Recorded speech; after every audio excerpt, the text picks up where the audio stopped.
Hello, it is just after 6 o'clock, and I'm just going to do a quick check here to make sure that it's broadcasting. There's a little bit of a time delay, so I'm going to ask you to be patient for just a little bit.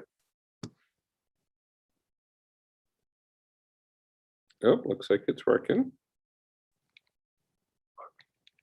And I'm just going to do a quick check here to make sure that it's broad. All righty, so we're live. All right, so today is going to be an unusual broadcast. So what I'm going to do is, and again, so right now we're on Zoom, broadcasting straight to YouTube channel, and so a little bit of a change from previous programs. The last program we did this, it worked really well. So there's a link on Twitter, link on LinkedIn, as well as on Facebook. So essentially you can either just watch it there. If you click on it, it'll take you to YouTube. And I believe if you have a question, you should be able to comment. So I have YouTube up here to my left, that would be able to, in fact, let me make sure I turn off the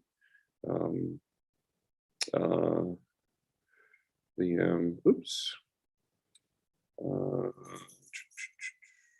I think it's auto lock, right? Auto lock, there we go. So I'm going to change that to never. So it'll stay up, so I'll be able to see the screen. So I believe you should be able to chat publicly. Yep, okay. So if you have a question, you'll be able to go ahead and do that. So hopefully, so if somebody is interested in, has a question, please feel free to do that. So today is going to be interesting. So as I shared with you in the last program, that my intention was to actually have a panel discussion to have folks of color, particularly from a racial inequity perspective. The biggest issue here, at least that's been my 25 years of experience in the corporate world, for-profit, non-for-profit world, is really underrepresented minority groups, all right, or marginalized groups. And in the eyes of the federal government, it's considered to be Pacific Island and Native American, Hispanic, African American. So those are the four groups. In the Rochester area where I live today, in Rochester, New York, the city of Rochester, if you go back in the 1950s, had about 336,000 people. And at the time, the majority population was white. But with the migration north, a number of people were leaving the South, coming to different areas of North, and Rochester happened to be one of those places. And so over the years from 1950, fast forward to 2021, there's only about 206,000 people living in the Rochester, New York city area, but 51% people of color. So the vast majority are. So one would think as you see that demographic change, we would start to see that show up in our companies, and not just entry-level jobs, but the full complement of jobs. And so what I'm here to share with you a little bit today is about the fact that not only did not happen, it is now tied to work that we have to do in 2021 and beyond for all of our companies. And so, and this is probably a good time to sort of give a little bit for folks that are joining us for the first time, to let you know that this channel and these events are generally planned twice a month, usually the second and fourth Friday of the month from 6 to 7:30. We're going to be toying with the time a little bit because some feedback we received that some people certainly were watching it later. And sometimes we get as much as 2,500 people that will watch this channel, but usually after it's been initially live streamed. And so there are a number of folks who would like to watch it live stream that feels that a different time might be better. So tonight we moved it to Tuesday, 6 to 7 p.m. Eastern Standard Time. And I believe we might look at doing it during the day, like on maybe a Friday or midweek, say a noon hour, that type of a thing. And so any feedback you have, I'm open to that. I have multiple hats. My main hat is, which pays the bills, is my University of Rochester role. I was hired on 3 years ago as the Senior Director for Staff Equity and Inclusion for the University of Rochester. We have about 32,000 employees. And a good portion of those employees are staff, but we also have 7 schools. So we have multiple university, schools, excuse me, in the university part of our business. So things like schools like Simon Business School. We have the Eastman School of Music, School of Medicine and Dentistry. We have or ASME, Art Science and Engineering School, just a Warner School of Education. So we have a variety of schools that are for multiple students from coming in from internationally, and in fact, quite a few are international for some of our programs. Then we of course have a hospital, a strong hospital, and then all of our PCP, primary care physicians or urgent care. And then we have a number of affiliate hospitals that are under our umbrella that are throughout the region. And so that's quite a few people, so 32,000 in general. So my role in the small group I had at the time was supporting our staff in a variety of ways. And so anything from affirmative action planning, employee relations, complaints and those type of things, diversity education, and also helping in sort of take out fires, if you will, where something happened in a particular area where of a racial or equity perspective, to zoom in to help with that. So that's kind of was my main role. That role has evolved over the course of last year. We're focusing primarily now on anti-racism, equity, and community engagement. And in fact, the previous role included community engagement. Talk more about that maybe in a different show, but that's kind of my main hat. My secondary hat is I am a elected official in the town of Pittsford, New York. And I do have 5 board members that oversee a town of about over 30,000 people, about 10,000 residents, homes, excuse me. I'm the first African-American on our town board in our 226-year history. Didn't realize I was going to be making history when I ran for office, but and so it's been a really wonderful opportunity to serve a town that has a troubled past. Where it's a fairly affluent town. We're sitting right on the canal. We have beautiful neighborhood streets, canal venues, and so on. But in its early days, when the town was growing, we did some pretty horrific things to keep African Americans out of our town. A lot of people that live here, that moved here in the last 10, 20, 30 years are not aware of what we did, but essentially we were like a number of towns throughout the United States. When the areas were growing out to the suburbs, we put deed and covenant restrictions on our land to ensure that African Americans could not purchase, rent, or even occupy our land if someone gave it to them for free. And so that was a real challenge. And quite honestly, it is the reason why today there's less than 1.5% African Americans living in our town. Not so much that those deed and covenant restrictions are enforceable, they stopped being enforceable until 1968. So as of 1968, it was no longer enforceable. However, by the time that happened, we had already grown from about 9,000 to 25,000 residents. We only have 30,000 today, so the vast majority of our growth. And so that also means that all of our property values were growing over that time, or the 20, 30-year period. And so therefore, those houses that existed at that time when it was no longer legal to keep Black people out of the town became unaffordable. And then what we'll talk about today is how is it still unaffordable? Why is it that in 2021, African Americans are not able to purchase homes in Pittsford? So some critics would say, hey, it's a free country, you could buy it today.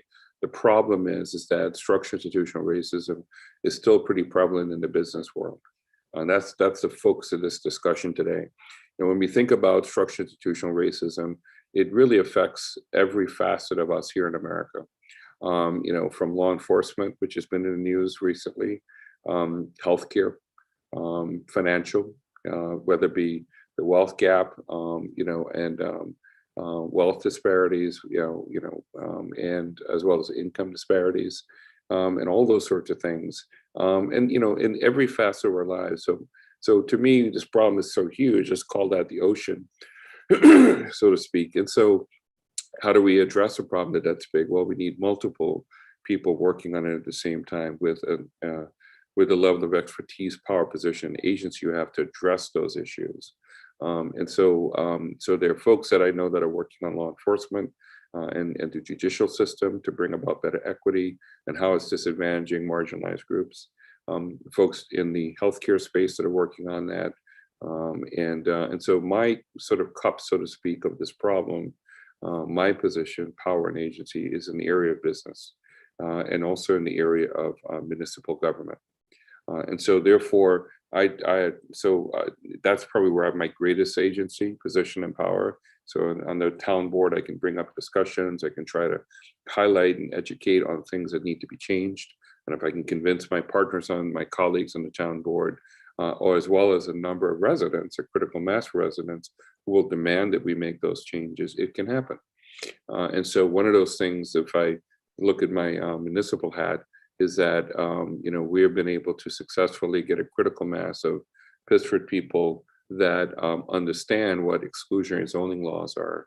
And so even though we deem covenant restrictions are not no longer enforceable, we have exclusionary zoning laws that would suggest that 1 house per acre, 1 house per half acre, and it's characterized as being keeping the look and feel of Pittsford, but what that essentially means is making it unaffordable.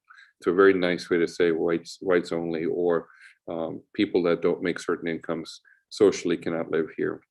And then the most socially disadvantaged groups in the United States today are marginalized groups because of what we'll talk about today.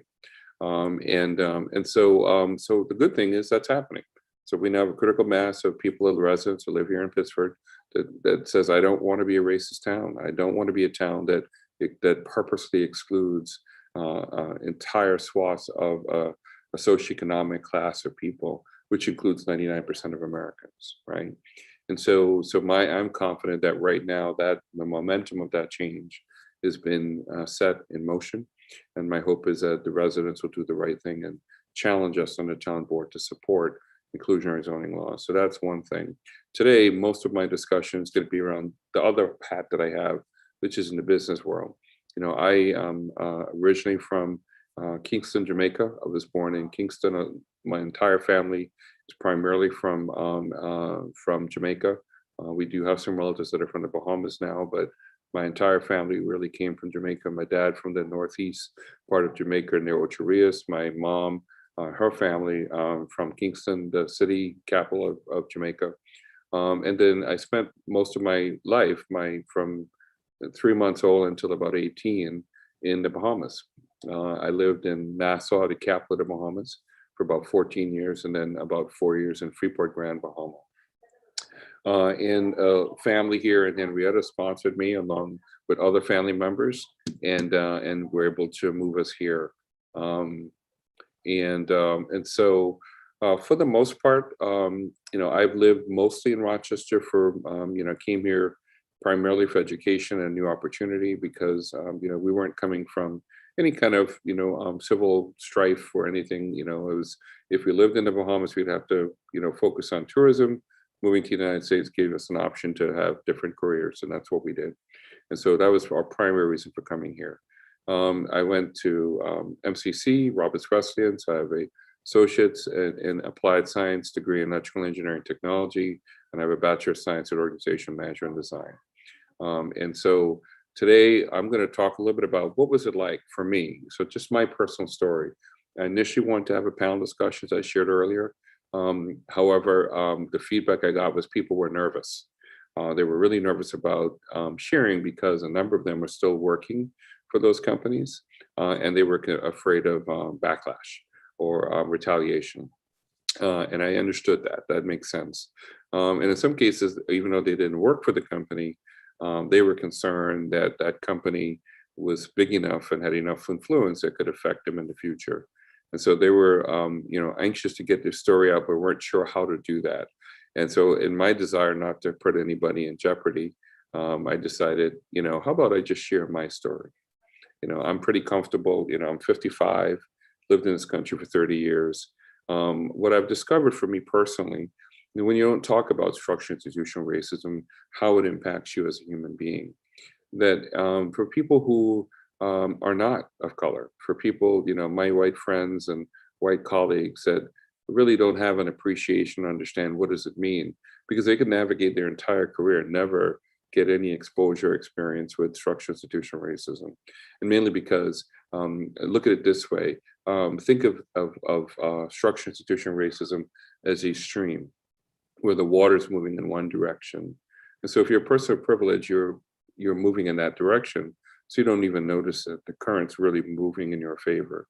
For a person of color, that where the structural institutional racism is really affecting the equity associated with you being able to live that sort of full life, so to speak, as your white counterparts, you're essentially going, against the stream. And so it feels like you have a level of headwinds that you have to get over or experience and deal with on top of the normal duties of your white counterparts. That's probably visually the best way I could sort of describe it, is that, the headwinds are, the inequities, and whether it be hiring, promotion, development, and even termination, that can be a problem. So that's what I'm going to talk about today. And so I'll kind of give you a little bit of a quick highlight. And I don't see any questions, so I'm not really sure if live chat, all messages are, so hopefully, I'm not seeing anything. I'm going to do test. I'm going to do a test here and see if that worked. Oh, it did work. Okay. All right. So if you like to put a question out there, please feel free to do that. And okay, so that should do it. So essentially, the things I'm going to talk about today is that what is it like trying to build a successful career within organizations that struggle to see the talent and capabilities within their Black and Brown employees. Real life examples of how it feels not to be valued.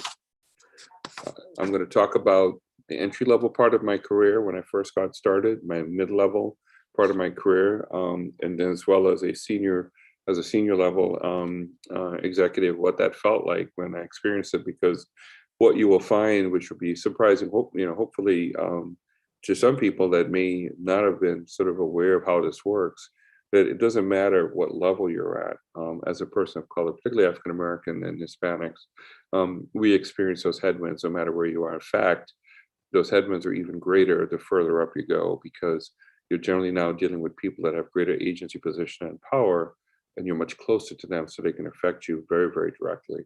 Whereas sometimes, when you're early part of your career, the headwinds are still there, but the person who is affecting you is a little bit further removed, and so it's more of them setting the tone and the culture. So the people that are affecting you are closer to you, certainly, but they don't possess as much agency, but they feel like they're working on behalf of someone who has that agency.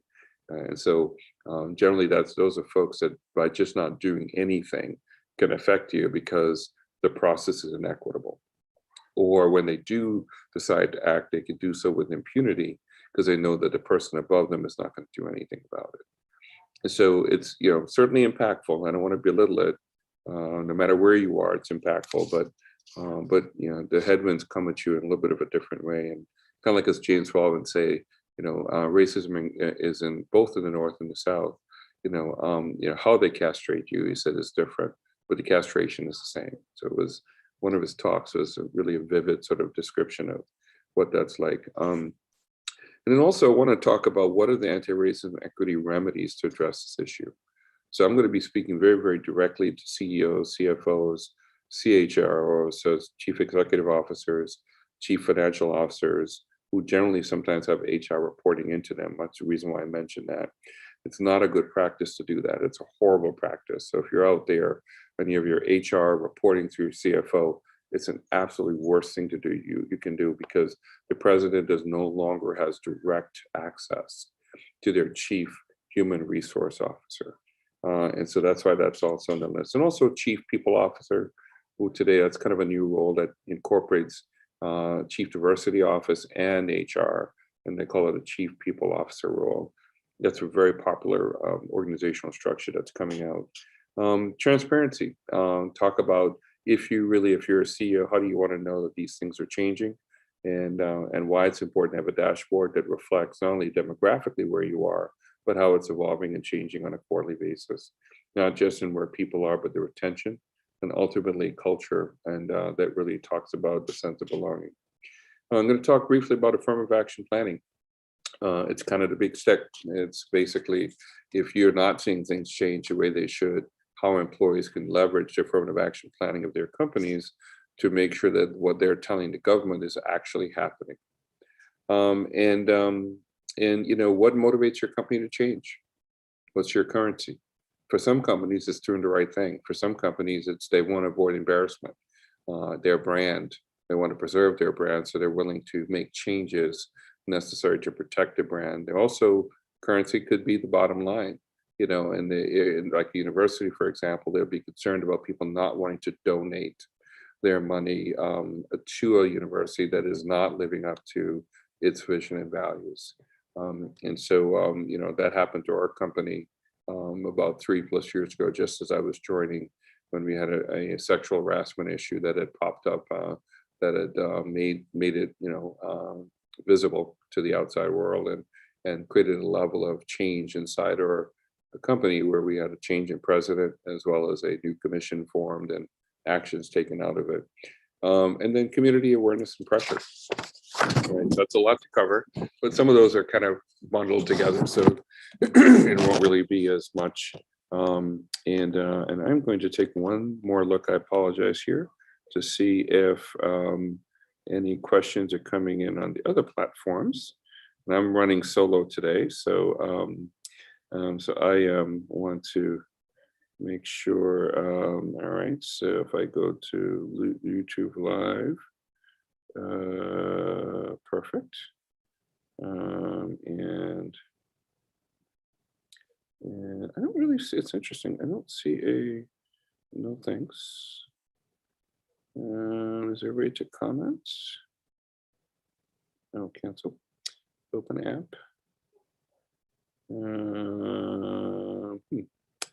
So it looks like there's a chat publicly. Okay, so it looks like the chat is open, so live chat, all messages are available, top chat.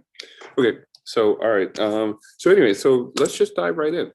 I think, and I shared with you some of my background around, so because that informs who I am and really how I approach this work of anti-racism. Because I've been I worked at Eastman Kodak for about 18 years. And so that covers both my entry level and my mid-level.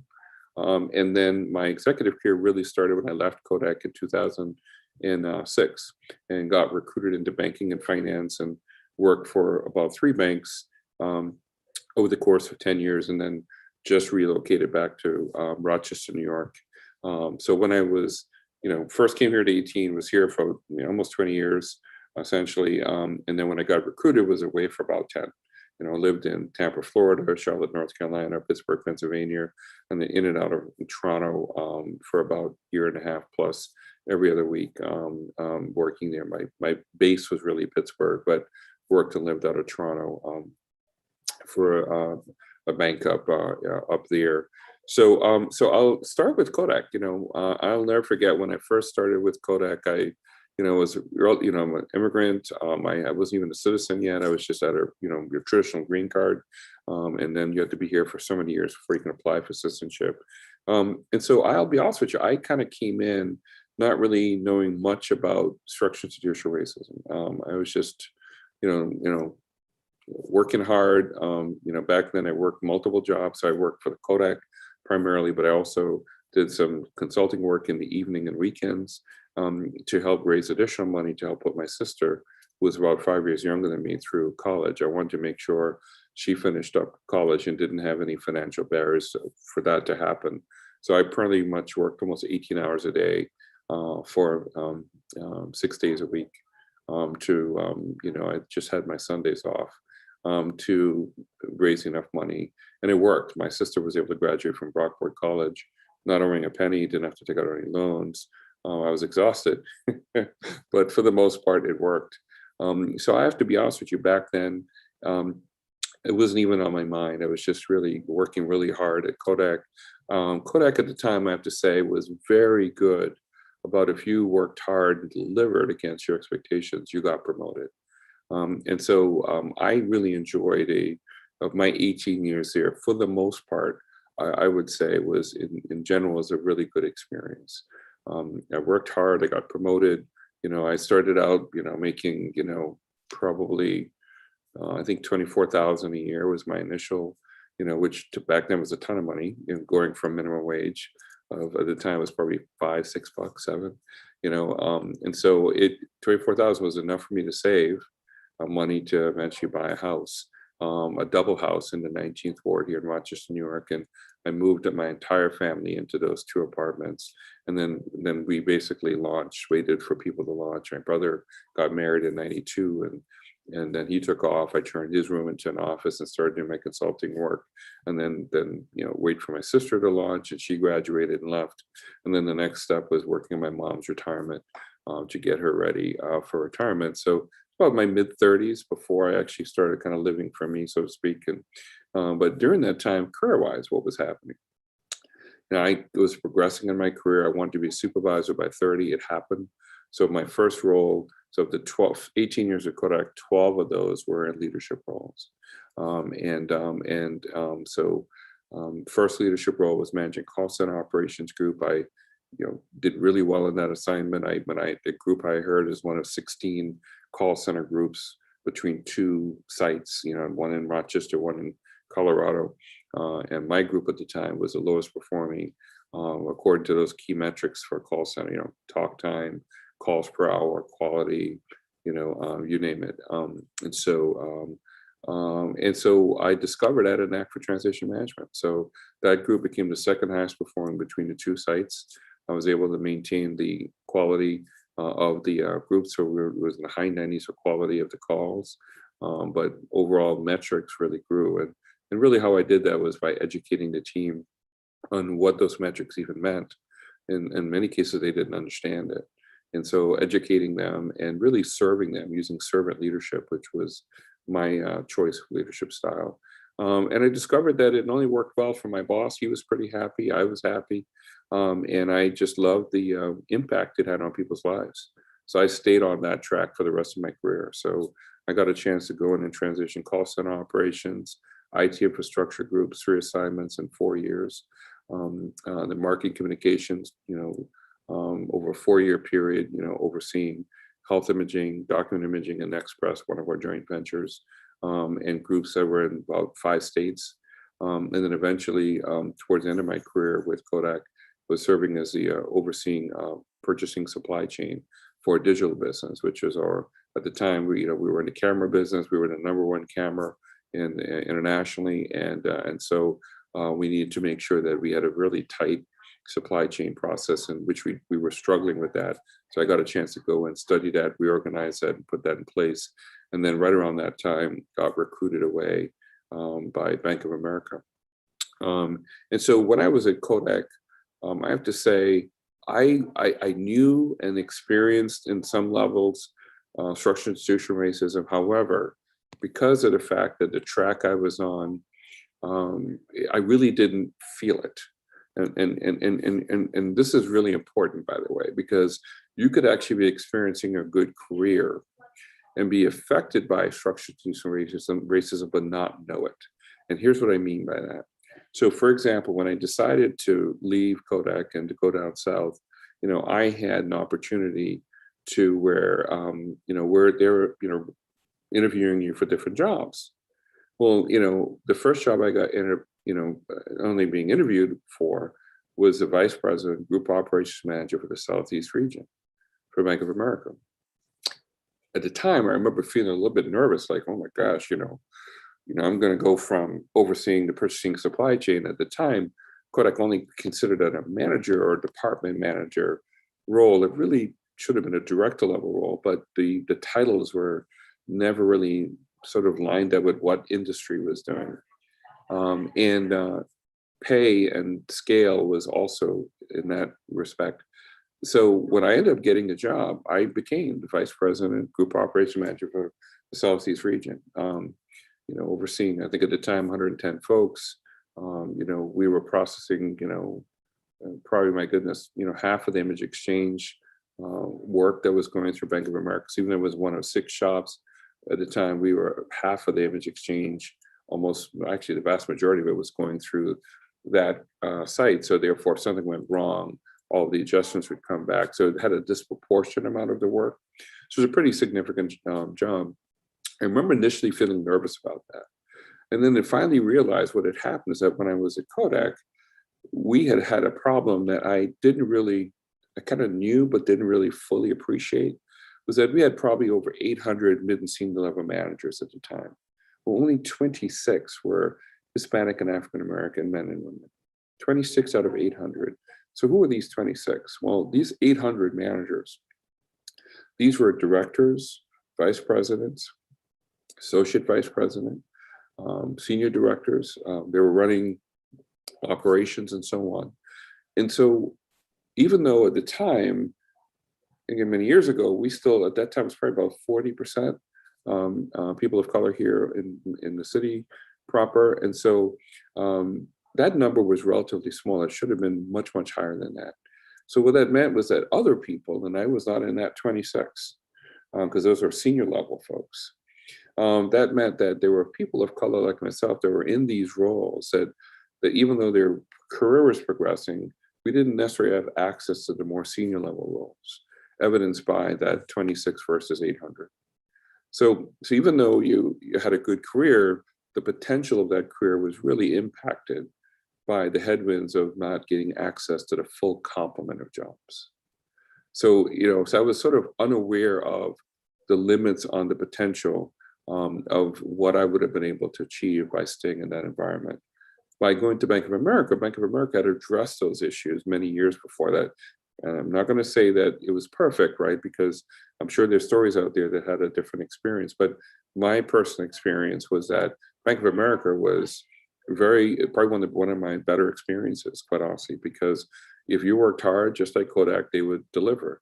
But they also were not afraid of having you get access to the full complement of jobs. So my mentor, who recruited me there, was one of their executive vice presidents overseeing, I think, 30,000 of the 300,000 people in Bank of America. I had about, between my role as in the Southeast region, plus because I delivered well, the role I took, it was a group that was either going to close or to be turned around. But because of my transition skills, that's what attracted me to that role. I was able to not only successfully turn that group around, it became the number 1 performing day 2 operations for Bank of America out of their 6 groups. So they shut down Dallas, and I took all of their work to Tampa, and we grew by about 30 FTEs for 60 FTEs worth of work. So we were really doing very, very well. And of course, just like Kodak, they would give you more responsibilities. The difference is at Bank of America, because they didn't have some of those structural, institutional racism barriers. I'm sure they had some, but because it's hard not to have any.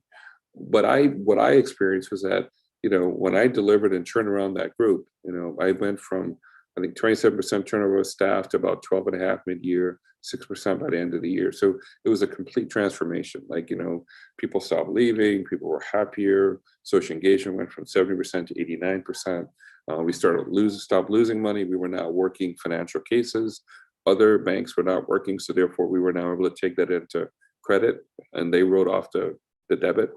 And so what did they do? Promoted me to site leader. So I then not only kept my operations, I oversaw the entire site, which included day 2 operations, day 1 operations, or Pitney Bowes contracts. And then, oh, by the way, became South Florida market leader. So now would oversee for the market half of Florida, from Tampa, Orlando down to Miami. And oh, by the way, in addition to that, the co-chair, my partner that I worked with was out of Chicago, and she and I oversaw diversity, equity, inclusion initiatives for 8,000 of our employees that were sitting in our operations space. So, and we worked for a senior executive at the time, Tony Oglesby. If you watch this, Tony, I learned so much under Tony and Lance Drummond, who was our executive vice president over all of operations that I mentioned earlier. And so, so they delivered. So, like, if you delivered, they didn't. They not only promoted you, they gave you the title that went along with it. So then that allowed. Why is that important as a person of color? Because it sets the stage for your next role. So I went from vice president, group operations manager, to senior vice president, group operations manager, overseeing in that role all of our commercial customers. So we had those the Walmarts of the world, Targets of the world, and all the cash services and banking services they get from a large bank. And then the next step was a senior vice president, director of operations, where in that role, I oversaw all of credit card fraud, all of debit card fraud, all of research and adjustments, as well as in escalations nationally across the entire bank. So those titles were really important to where you were able to move forward in your career. And so to me, Bank of America was just a wonderful experience, even though certainly, again, some of you might have had different experiences. This is just mine. And the next, bank I went to was a little different. This is probably where an important point to share. I was recruited, relocated up to Pittsburgh. I was a senior vice president, director of operations. And one of the things that was a challenge is that the executive vice president of that bank was really trying to diversify their senior leadership team. However, it didn't share that with me, so I had no idea. Now, in retrospect, probably should have asked, but it's kind of an awkward question to ask, right? When you're being recruited. Not anymore. I do that now, but at the time I didn't. So what I discovered was that EVP was really trying to change a culture. What he did not realize is that the people working for him were not ready for it. So the person who I worked for had no interest in having an African American on their leadership team. And how did they tell you that? They didn't come out and tell you directly, although he came pretty close to it. When I noticed him having lunch with my peers on a regular basis, and they didn't include me, and when I asked, what would it take to sort of be part of the fold, so to speak? So we weren't just having business meetings; we were all starting to get to know each other. And he was pretty frank. He says, we've never hired a Black person on the senior leadership team before, so they don't know what to do with you. Is my boss telling me this? And I was like, yikes, okay.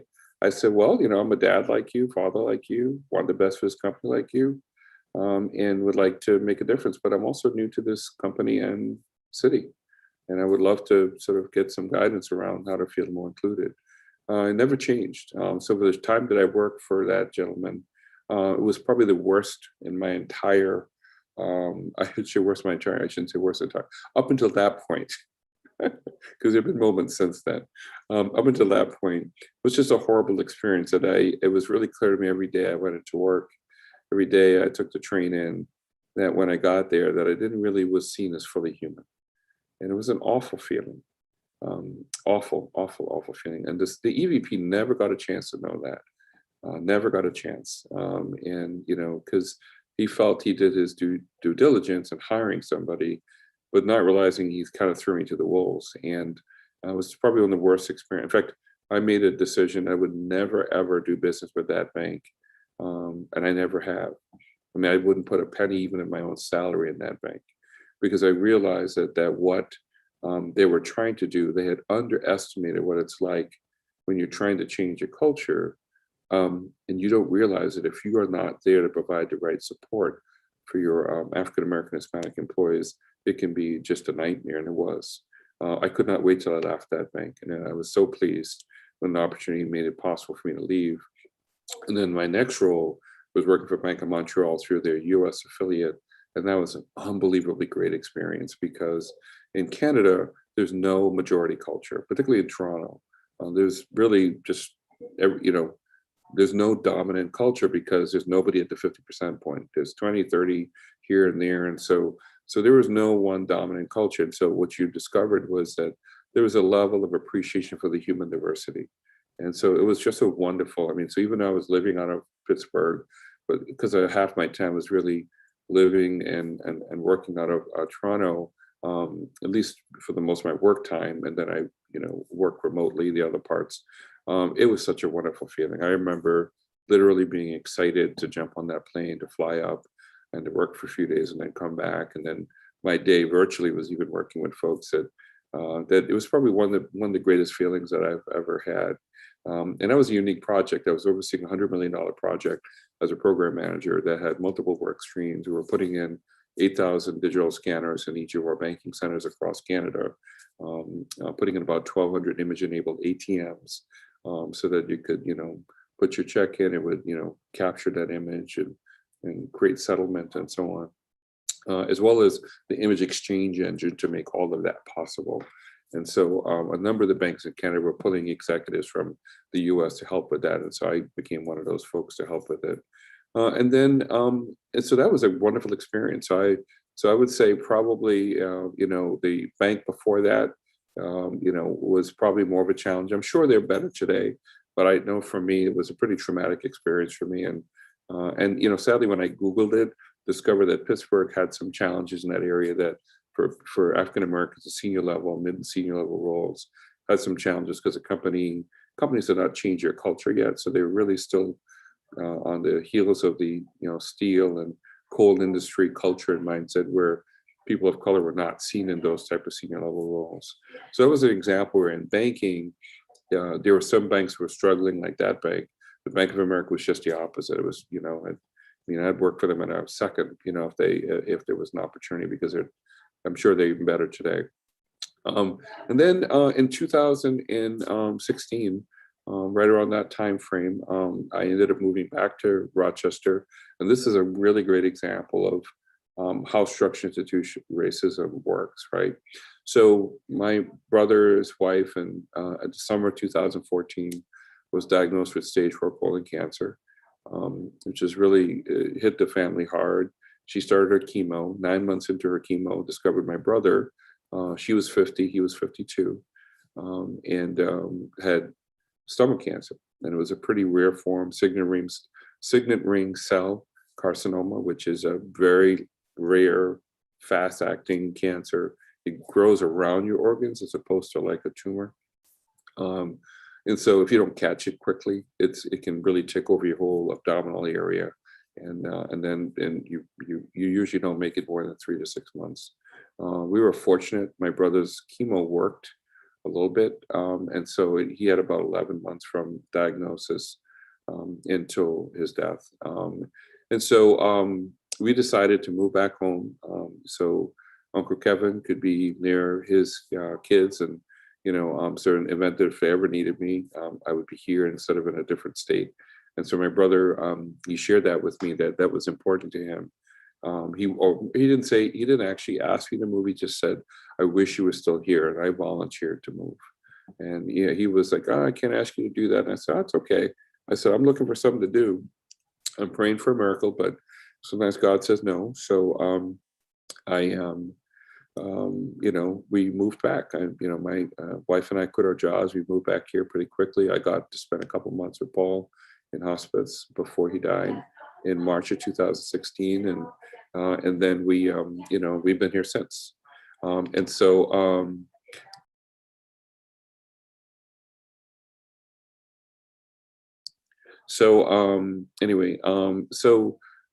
and this is important. This is where you realize that things are different.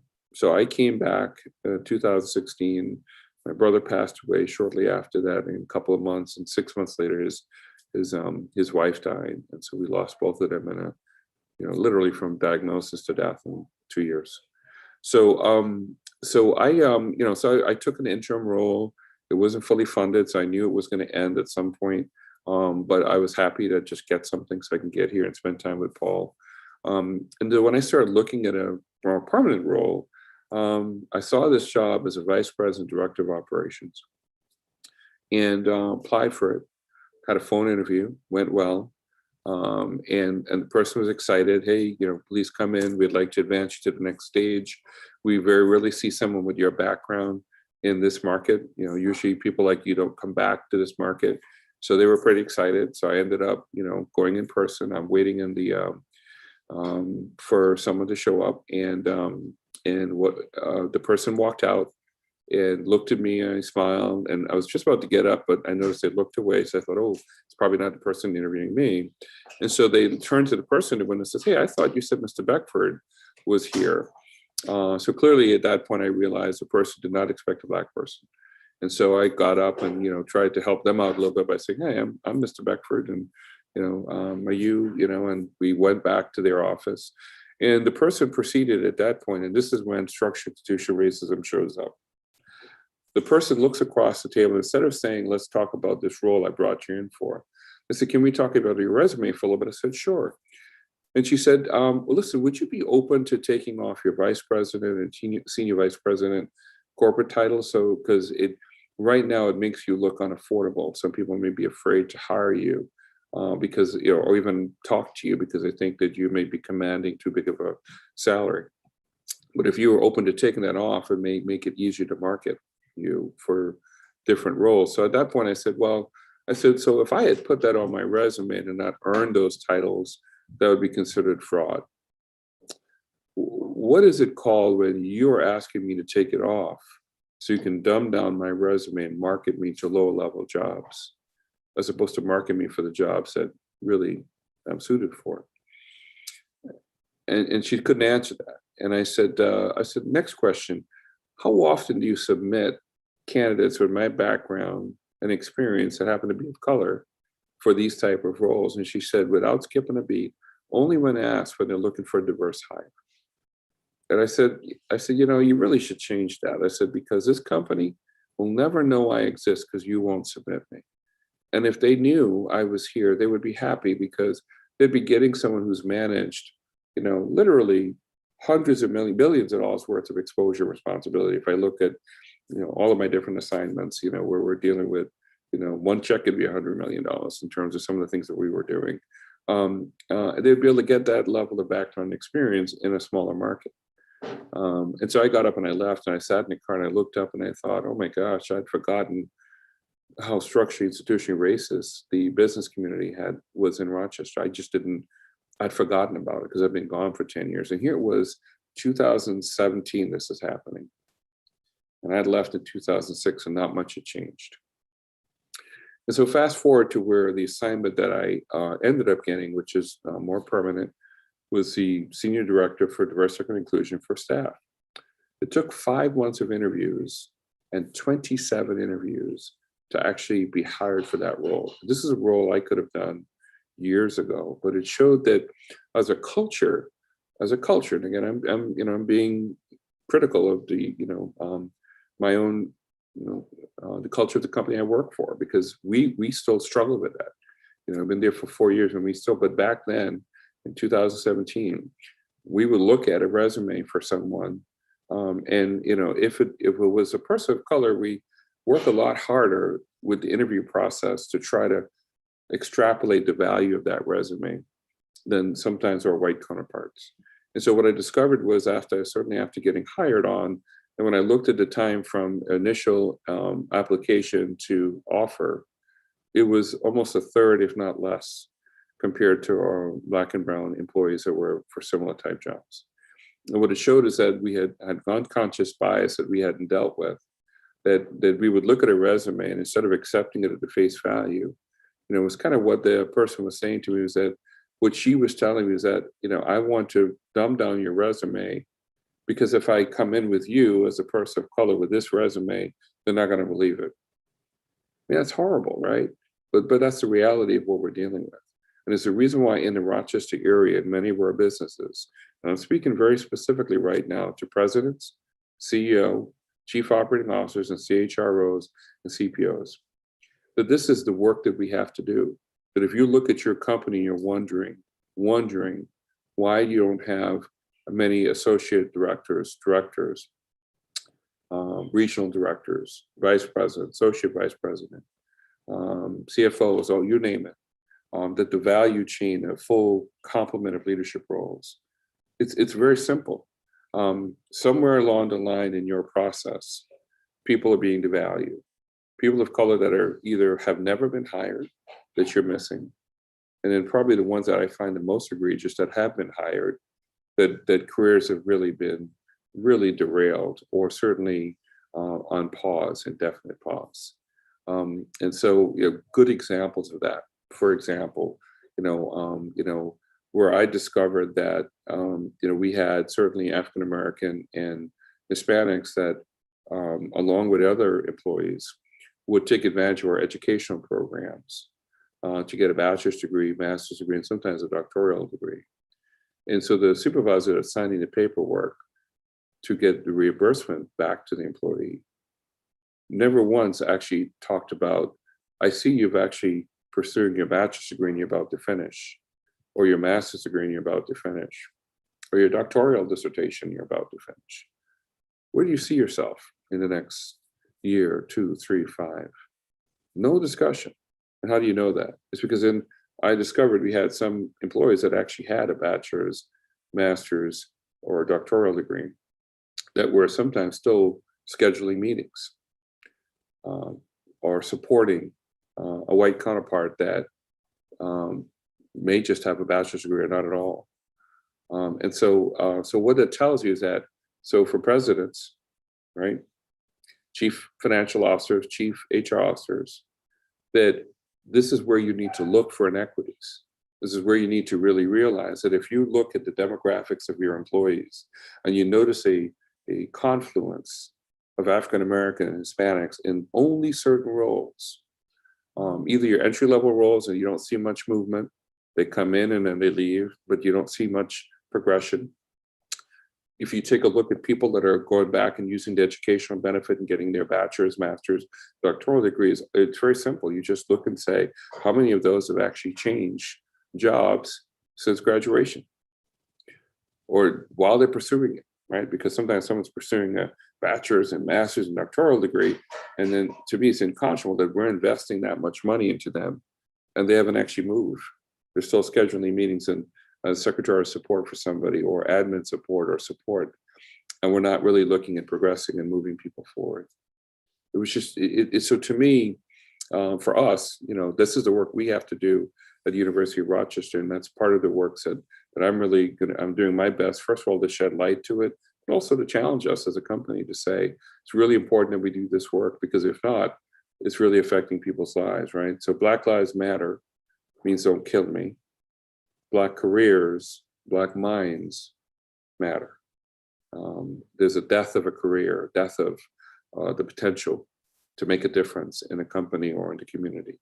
And that's going to be my sort of where I spend my capital, so to speak, political capital, energy, and expertise. That wherever you are in a company, it is our responsibility to make sure we hold our companies responsible and accountable to create this change. Because if we don't, then who are we leaving it to? People who are not affected by it, which certainly means they're not going to do anything because it has no impact on them at all. And I think that's what our role has to be. And again, this is not all bad, right? What it is that problems that you don't face generally don't change. That's James Baldwin. He said it back in the 50s, and it's true today. Doesn't mean every problem you face can change, but any problem you don't face generally will never change, right? And so in order to change, you have to call it out. So one of our mantra is Meliora, ever better. I would argue that is not a destination as much as it is a journey. We cannot be ever better if it does not include all human beings having the full access to the full complement of all of our jobs. That there is equity baked into every step of the way of the process, so that people are hired, promoted, developed, and treated in an equitable fashion. If we're not doing that and committed to that every day, then we cannot be ever better. It's the difference between mediocre and Meliora, right? And so I believe that's something we can do if we have leaders that are focused on doing that, and we have the support from our president to make sure that that's going to happen, and our CEO to make sure that that's going to happen. And so I believe that's something we're going to be able to do. I'm confident that we can, as long as we get the right kind of support and the right kind of attention to make sure it's going to happen. I'd really love to see more leaders, particularly leaders of color, stand up and speak up and use your agency to make sure that this work actually gets done. And then for other companies that are here in the Rochester area, to know that you're struggling with it too in different ways. And what's really going to be important is to make sure that that if you do not see people of color in certain roles, that should be happening, and you're concerned about it, frustrated by it, just know that in order for it to change, you got to talk about it. You got to call it out. You call in your chief HR officer to say, I need you to run some reports to show me the demographics of where are the underrepresented minority groups as defined by the Office of Federal Contract Compliance, right? So Hispanic, African American, Pacific Islander, Native American. Where are they? What jobs do they have? What are the pay? What is pay like? If I look at pay through a demographic lens, are we historically paying underrepresented minority groups less, particularly if it's less than livable wage? You got to fix that, right? Because if not, that means you're now supporting income inequality, no different than happened back in the 50s and 60s. If you notice that there's a gap where people are not moving in their career, moving forward, that's where you want to look at how do you make sure that you eliminate those gaps. And if you're not sure how to do it, there's a variety of ways. There's historical Black college and universities. There's a group called HBCU Connect that allows you to get to 1.3 million people, a third of which are students in all of the HBCUs across the United States. And the rest are actual graduates that have, a variety from, scientists, engineers, technicians, lawyers, you name it. They're all of the different fields. And you could actually showcase your jobs here. So you can post it the way you normally do to meet federal guidelines, but you can also make sure your good faith effort, your cultivation of the talent pool could be primarily in that area. Or the University of Mayaguez out of Puerto Rico, which graduates of just tremendous students every single year with very, very high GPAs, because the higher the GPA, college is free. So you have a lot of folks that are delivering really high GPAs too as well. So it's places that you can focus on to have your new recruits coming in. And then you need to make sure once they come in that you're able to make sure they're being promoted and developed and have a sense of belonging and a sense of inclusivity, so that they can navigate a really good career moving forward. So I think that those are the type of things you can do. I wonder if as I kind of look back at my little list here, I think I've touched on everything. The only thing that's left right now is that if you're a CEO and you want to make sure this gets done, highly recommend you put together what's called a diversity dashboard. If you're not sure what that would look like, we have a really good one at the University of Rochester that was, been around for at least 3 years now. If you go to rochester.edu, and you type in diversity dashboard, it'll pop up. We have one for staff, faculty, students. It shows a 5-year trend of our demographic diversity, and it shows our gender diversity too as well. I recommend strongly something like that. I would add a few things to it. Make sure that you can, for one that we have for staff, I'd love to see that become a little bit more granular so I can expand out and take a look at each department and see how they're doing and not just the aggregate number. And then you update that quarterly, monthly if you want to. If you tie it to your HR systems, quite frankly, at the end of each month, you could do a feed and it updates it so it's no work at all. Only thing I would add to that is retention, to see if you're able to look at the profile for your retention and how people are leaving. Is it disproportionately affecting your underrepresented minority groups, those 4 groups I mentioned? Because if that's the case, you want to make sure that you're doing the right things to figure out how to change that, right? Because why make the investment to hire if people are not staying? And so that's when you want to look like the example that I shared with you with the one bank. I hated how I was treated so much that my goodness, the first opportunity to leave, I was, I couldn't wait. And so, but I never really shared, I shouldn't say that. I did share, some folks knew, but the executive vice president never knew exactly. And every time I tried to connect with him, I had a boss who was pretty insidious. He wouldn't let me meet with him unless he was there. So it'd be kind of weird to go like, hey, this guy says he doesn't know what to do with a first Black person on your team. So that just never happened.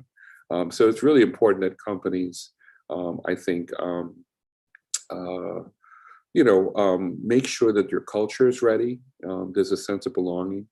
It's not easy work, but it's not impossible work.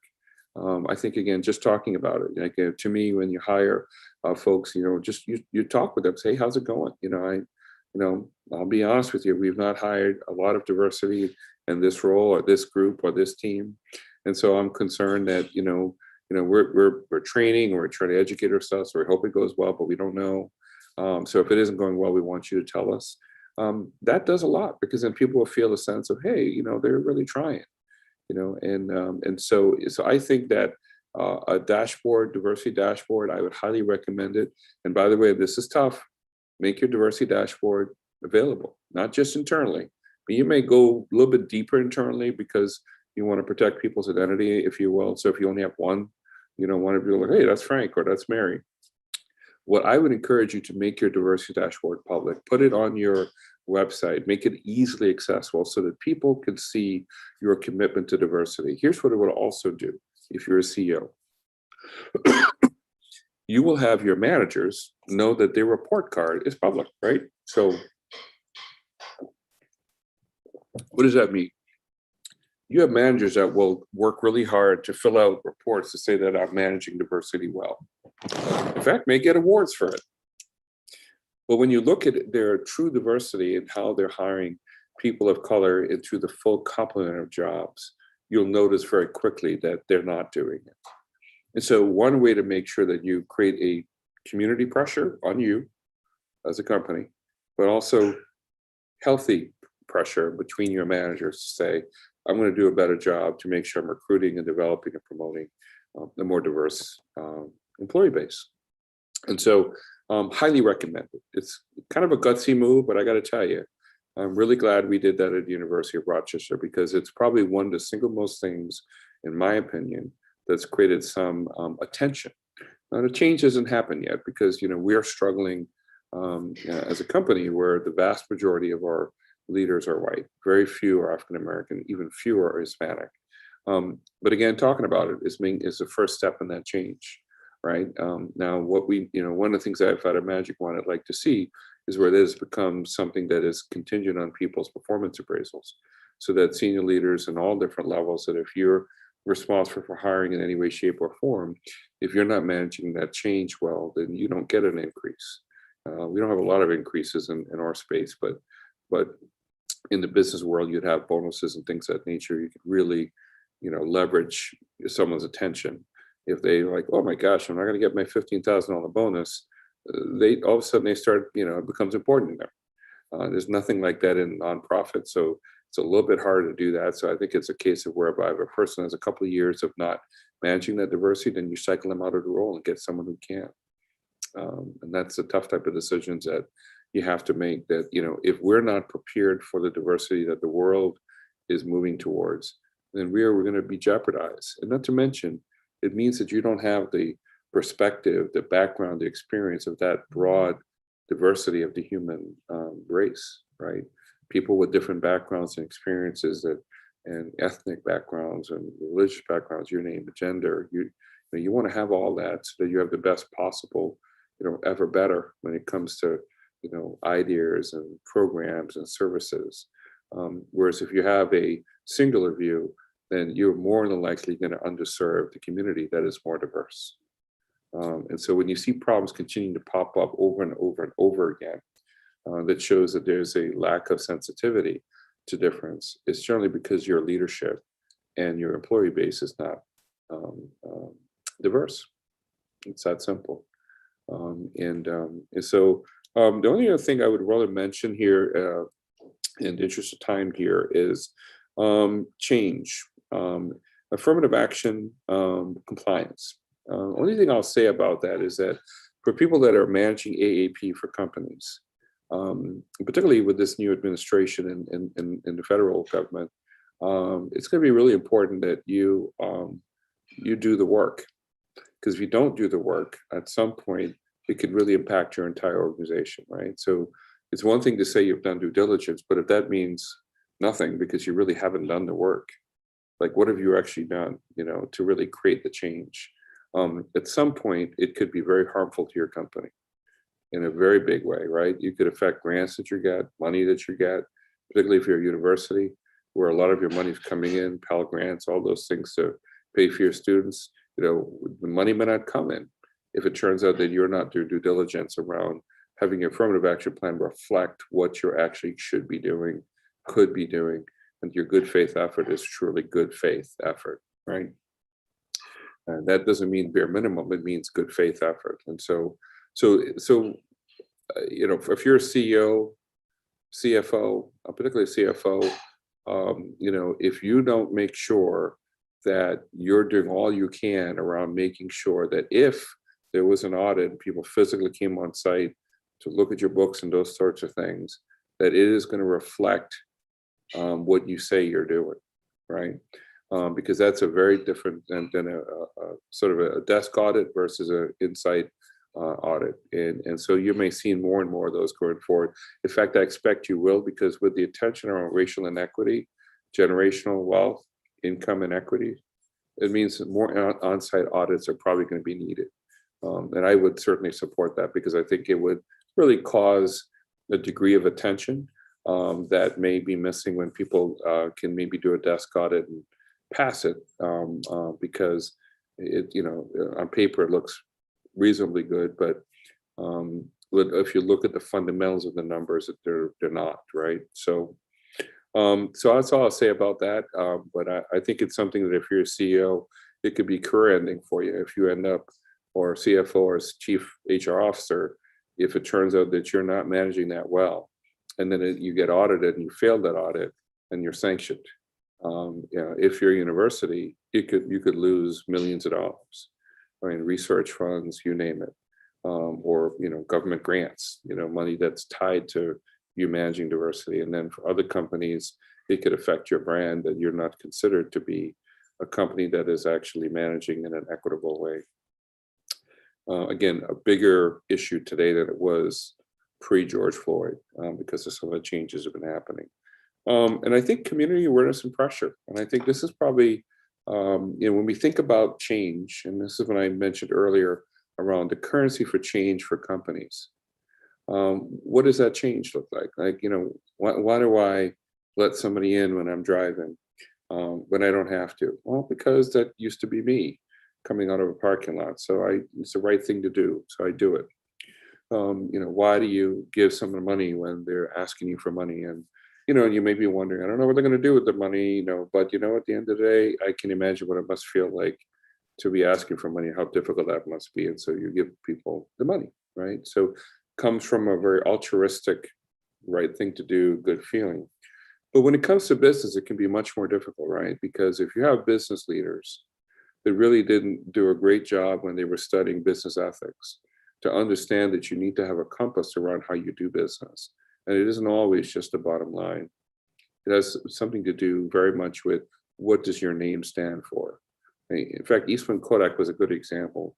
George Eastman, sadly, had some very, very strong racial tendencies. He historically, again, did a lot of good stuff, right? Don't want to knock that. But he didn't believe in hiring people of color. When he created a bank that was only going to handle mortgages for white people, white employees. He underwrote a division to build out an entire neighborhood for Kodak employees and had deed and covenant restrictions he supported. So no Black people lived in those neighborhoods. But there's something he did that in his history that really stood out for me when I went to a tour of his mansion here in Rochester. And it was that there was a point where his Brownie camera had a defect. And what he could have done was just fix it and then send out the remaining cameras with that fix in it.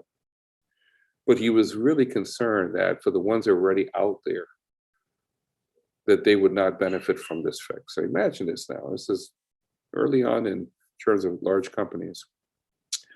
So he actually almost went bankrupt as a company, paying to bring back every Brownie camera to make that fix and then send it back out.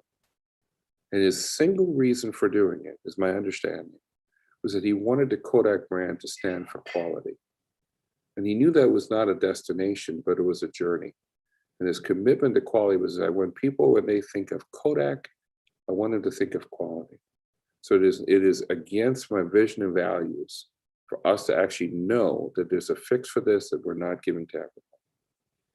It was probably the best investment he ever made because it set the tone for the work that we did over the years. I know in my 18 years there, quality was considered like job one. We didn't do anything halfway. And it was predicated on this feeling of where our brand meant quality. So we had to commit to that every day with what we were doing. And so I think that some companies, if they understand the value of their brand and what it's supposed to convey to the consumer, to their employees, to shareholders, if you have shareholders, that it's a journey you commit to every day. It is not something that you sort of hang out and just sail on autopilot. In fact, that's the most dangerous of journeys, because generally what it means is that you're actually, at that point, you're drinking your own Kool-Aid, so to speak. You think that you're great, but you're not, because you're sailing on winds of the past, not the winds of today. So brand can be a very powerful motivator for change. However, in some cases, brand can be a problem if companies are basically holding on to that brand by just saying, I don't want anybody to say anything about it to affect it. I don't want to make visible anything that is not in congruence with that. I'm going to hide all my problems so people don't realize that we're not that great. Those are really the antecedents to eventually destroying your brand. Eventually, that's how brands eventually disappear, because they become hollow. There's nothing behind them. It's just a facade. And so that can be very dangerous. And so, in order to preserve your brand, you need to work constantly on all aspects of it, right? And committing to it every day. And if you say if you say that you see value in diversity, then you should be building a diverse workforce. If you see value in difference in ideas, then you should entertain difference in ideas and not silence people that are speaking out. If you say excellence is important to you, then that must mean you need the entire human race and not just some. If you say that you want to be able to be responsive to the diverse needs of a diverse, ever-changing diverse consumer base, student base, faculty base, then your leaders have to be diverse. It's that simple. It's not complicated, right? And so for companies that really believe that if your currency for change is not your commitment to your vision and values and your brand, then you need to ask yourself as a CEO and really as a board, and this is really a question for the board, not the CEO, because sometimes CEOs are paid handsomely, very well. Either stock options, which really just incentivize them to look at short-term gains to prop up the stock, sell it, cash out, and leave in 3 years. But the board of trustees, or the board, is more long-term invested. So it means they really should be making sure things like, what is our currency for change? Do we change because we know it's the right thing to do, that's in line with our brand, our vision, our values? Or do we change when we're embarrassed? Do we change when we might be impacted financially, either by a lawsuit, or people are not going to buy our product or donate money if you're a nonprofit? And if the answer to that is that's your currency for change, I would suggest strongly that you work on that. And the reason being is because that means that you're just one moment away from the next embarrassment. You're one moment away from the next lawsuit. You're one problem away from the next impact to your bottom line. It's just not a really good way to lead. So I think that this could be a wonderful time for companies of transition and change. I would argue it's the best time to say, hey, here's our stuff that we're not doing well. We're being open and honest about it. And we're going to grab onto it, but boy, something, we're committed to making it better. We may not be a diverse organization today as it relates to our managers, our leaders within the company, but you have our commitment to change to the community. And here's how we're going to do it. And then we're going to tell you how we're doing it so that our dashboard will show you how it's changing over time. That level of transparency and honesty and authenticity I believe in the long run will really help people to really believe again. And that your anti-racism plans are not just plans, but a roadmap to get there. I think I really touched on everything that I want to talk about today. And again, some of you are watching it right now. Now, I'm sure there might be comments, and I apologize. I can't see any. So if you're asking questions, let me see if I don't know how I would even see them at this point. So what I'm going to have to do is that if I see comments that show up um, later, once I figure out how to do that, I'll respond. And and anybody that really is moved by this, I'd love to hear from you. You can either comment on my LinkedIn. LinkedIn's probably the best one because I really want to make sure that that more and more people understand that structural institutional racism will not be solved overnight. We didn't get here overnight, and we're not going to move away from here overnight. But I want to try to normalize and socialize the fact that it's possible to be an open and honest as I am with you today, to tell you that I believe strongly that structural institutional racism can be addressed. And it's going to be addressed with honesty and a sense of humility and really a spirit of forgiveness. When I look back at my experience at that one bank I mentioned, I've forgiven them already. I was traumatized by that experience. I wouldn't wish it on my worst enemy. But to the person I worked for, he was a person of faith too, just like in fact, we belonged to the same, both were Catholics at the time, and, went to different churches, but, I've forgiven him and I moved on. And the reason is because I know that the problem that he had not really faced it yet and dealt with, to realize what a horrible thing that was to say to me as another human being, that we don't know what to do with you, like I was subhuman. It was an awful feeling.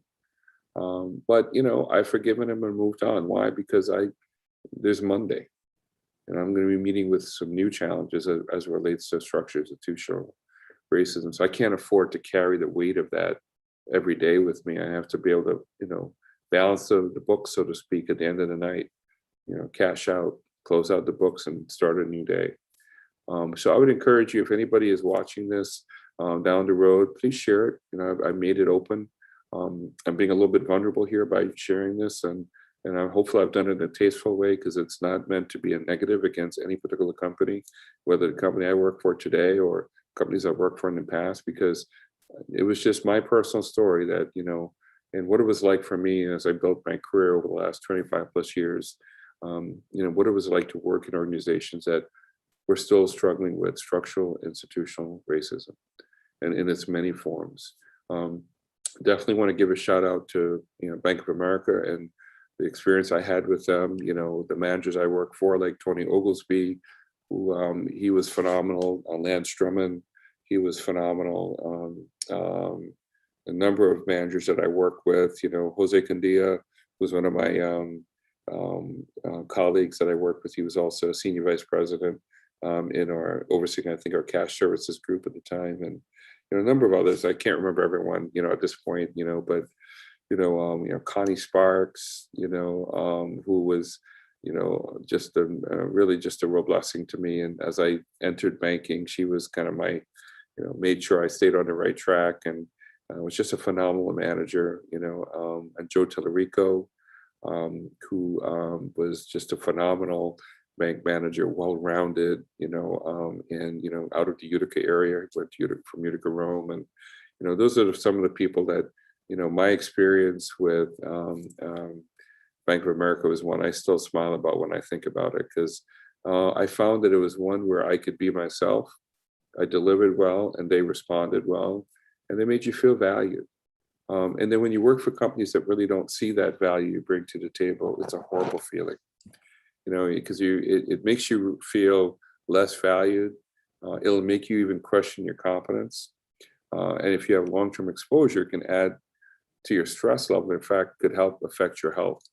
And so, it's definitely something where has to be addressed, needs to be addressed. And I think in the Rochester area in Monroe County, I really want to put out an appeal to all of the managers, CEOs or presidents, chief HR officers, chief people officers to know that this is really important work. And I would challenge you that, that you look inside your company, look inside your heart and ask yourself, what is your legacy? What do you want to leave behind? And do you want to leave behind what you meant? Because if you do, I have to ask you very frankly, do you realize what you've inherited is structurally, institutionally inequitable? Evidenced by looking at your dashboard, evidenced by looking at, do you have that level of diversity, the full complement of jobs? Now, if you do, kudos to you. Well, I can tell you, from most of us professionals that are African American, Hispanic professionals in the professional ranks or senior ranks, executive ranks, for what we see, it does not appear that a lot of our companies are doing that. And so we would encourage you to really start doing that. And if anybody needs help with that, please feel comfortable reaching out to me. I'm on LinkedIn. It's easy to get a hold of me. I'm on Facebook, Twitter, you name it. Now, I'm not really good at Twitter and good at Instagram and all that good stuff. So I will be honest with you, I have it just because you're supposed to. The good old fashioned way, LinkedIn's probably the best platform for me because you can send me a message right through and for me to be able to respond to you. And then this channel, I'm going to be doing more of this going forward. So with that, I only have about 7 minutes left. I don't believe I have any comments that I'm able to see, so I apologize for that. Thank you for listening, and hopefully this is helpful. Again, I'm being a little bit sort of going out on faith here and being a little bit vulnerable, but I also believe that that's the only way these things will change, is that we have to start talking about it. So to my colleagues, African American, Hispanic alike, I would have to ask you where you can, if you feel comfortable, to take a leap of faith and start sharing with people in your orbit. You don't have to do what I'm doing here. As I sort of see my remaining years in my career, I want to start sharing my experiences more, because I've found that it's been very instructive and helpful to people that are not used to hearing it. And so in your personal orbit, you can, start to do that, because it may help people, particularly people who are positioned upon issues to affect change. They need to know exactly what it feels like to be in our shoes. And what is it like to navigate a career that, on top of doing your job, you have to deal with some of these headwinds and these missiles coming in, maybe in different ways that you have to deflect and address, and in addition to doing your job. And it can be very stressful. I think it's important they know that, because if they don't like it, then they might be in a position to help change it. With that, I wish you all the best for this Tuesday night, and looking forward to touch basing with you again soon. Bye.